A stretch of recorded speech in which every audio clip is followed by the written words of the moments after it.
हमारे देश के टेलीविजन पर आने वाले रियलिटी शोज की असलियत के बारे में कई बार सवाल उठते रहे हैं। बार बार ये कहा जाता रहा है कि रियलिटी शोज में जो कुछ भी होता है एक ड्रामा होता है। और सबसे बड़ी बात यह है कि इस रियलिटी शो में आने वाले जो भी पार्टिसिपेंट्स होते हैं उन्हें उस दौरान तो एक बड़ी पहचान मिल जाती है जिस दौरान वो टीवी पर छाए रहते हैं, परफॉर्म करते रहते हैं, लेकिन उसके बाद एक वक्त ऐसा आता है कि वो फिर से गुमनामी की ज़िंदगी में खो जाते हैं। यानी उनके लिए शो में आना और शो से चले जाना, बस वो जो शो में आने का दौर होता है वही एक ऐसा दौर होता है जिसमें वो कहते हैं कि हाँ, उनके टैलेंट को पहचाना गया, लेकिन उसके बाद फिर सब भूल जाते हैं। और ये सारी बातें मैं इसलिए कर रहा हूँ क्योंकि इंडियन आइडल सीज़न 12 में एक कॉन्टेस्टेंट आए थे राजस्थान से, सवाई भाट। अब सवाई भाट जो हैं ये फिर से उतनी ही गुमनामी की ज़िंदगी गुजार रहे हैं। अपना घर लेना चाहते थे, वो भी नहीं ले पाए हैं। राजस्थान सरकार से मदद की गुजारिश की थी, वो भी नहीं मिली है। और स्थिति ये है कि जैसा उस कंपटीशन में आने से पहले इनका हाल था, आज लगभग उस वैसा ही हाल इनका आज भी है। अब ये कहते हैं कि इस समय घर वालों का पेट भरने के लिए इन्हें कुछ भी करने को मजबूर होना पड़ रहा है। इस शो में आने से पहले ये गांव-गांव जाकर कठपुतली का नाच दिखाते थे, अब वो काम भी बंद हो गया है। ये बताते हैं कि शो खत्म होते होते हिमेश रेशमिया ने उन्हें कई म्यूजिक वीडियो में लिया था और जिससे सोशल मीडिया पर अच्छा खासा रिस्पॉन्स भी मिला। अब सवाई वापस लौट चुके हैं, वैसी ही जिंदगी जी रहे हैं जैसी वो इंडियन आइडल सीजन 12 से पहले जीते थे। ये है असलियत।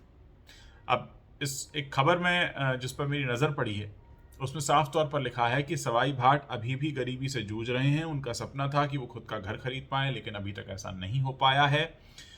और जिस वक्त वो शो में आए थे उस वक्त आलम यह था कि शो में आने वाले हर सेलिब्रिटी उनकी तारीफ करते नहीं थकते थे, लेकिन ये तारीफ बस तारीफ बनकर रह गई। इंडियन आइडल से पहले सवाई भाट गांव-गांव जाकर अपना कठपुतली का नाच दिखाते थे, लेकिन अब इसमें उनको कोई दिलचस्पी लेता नहीं है, ना ही उन्हें अब इसका शौक रह गया है। ऐसे में सवाई का ये काम बंद है।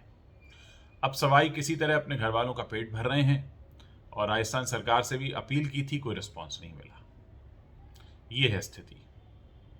जब सवाई भाट इंडियन आइडल 12 का हिस्सा बने थे तब मेकर्स ने उनकी गरीबी को नेशनल टीवी पर खूब भुनाया था।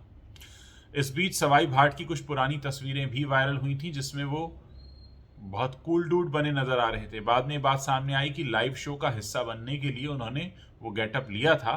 खैर, इन तस्वीरों की वजह से सवाई भाट की खूब ट्रोलिंग भी हुई थी, लेकिन अब मामला ये है कि बहुत अच्छा खासा टैलेंट होते हुए भी और पूरे देश में एक अलग पहचान बना लेने के बावजूद भी वो अपने गांव वापस लौट चुके हैं और उनके जीवन में कोई बदलाव नहीं आया है।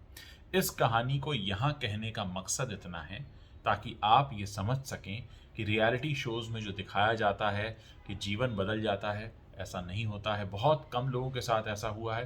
और अगर आप अपने दिमाग पर ज़्यादा जोर डालें तो इंडियन आइडल सीज़न 1 के जो फाइनलिस्ट थे अभिजीत, वो अपने मुंह से खुद स्वीकार चुके हैं कि वो जैसी तस्वीर बनी थी उतनी तकदीर नहीं बनी। तस्वीर ज़्यादा बड़ी बन जाती है पर वैसा कुछ हुआ नहीं।